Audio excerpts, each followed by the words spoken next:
Is still digesting the drastic surprise move by the government to fire the entire board of the Kenyan National Examinations Council over irregularities in last year's Form 4 exams. But that is not all. The government has also ordered the arrest of 9 top officials of the examinations body, including Chief Executive Officer Dr. Joseph Kivilu and officer in charge of examinations security and supply. KTN's Rita Tinina begins our coverage tonight. The 2015 Kenya Certificate of Secondary Education examination results were the worst in the history of the exams when it comes to irregularities. Results of just over 5,000 students were cancelled due to cheating. Add that to the 2,000 cases of malpractices in last year's Kenya Certificate of Primary Education exams, and the body charged with overseeing national exams, the Kenya National Examinations Council, was left with a tainted image. Now the government is seeking to redeem the image of the examinations body, and it took a not so common combination of government officials to announce new measures. The time is here now for serious and deep reforms to be carried out in KNEC so that it can be an organization fit for purpose and one that delivers the services that the people of Kenya expect of it.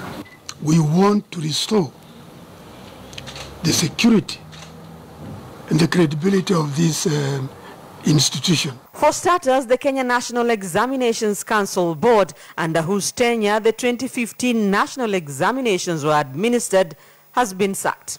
We have dissolved the board, the Kenya National Examinations Council, with immediate effect and appointed a new board.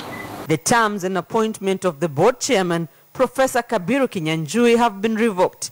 He has now been replaced by former University of Nairobi Vice Chancellor, Professor George Magoha. And that is not all. The government has ordered the arrest of top KNEC officials.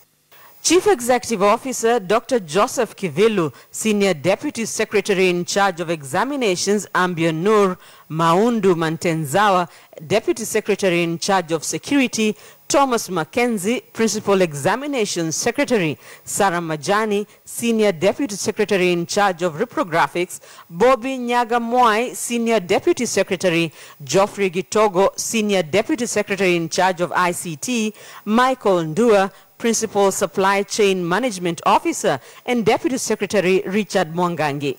That those people who are involved will have to be arrested immediately to record statements and show cause why legal action should not be taken against them. Kivilu was appointed the next CEO in October 2014 after serving in an acting capacity for 5 months following the departure of Paul Wasanga. With Isiolo County being the only one out of the 47 counties in the country without exam irregularities in the 2015 KCSE exams, the Professor Magoha-led board has its work cut out to restore the credibility of the examinations body and curb widespread cases of cheating. Rita Tinina, KTN News.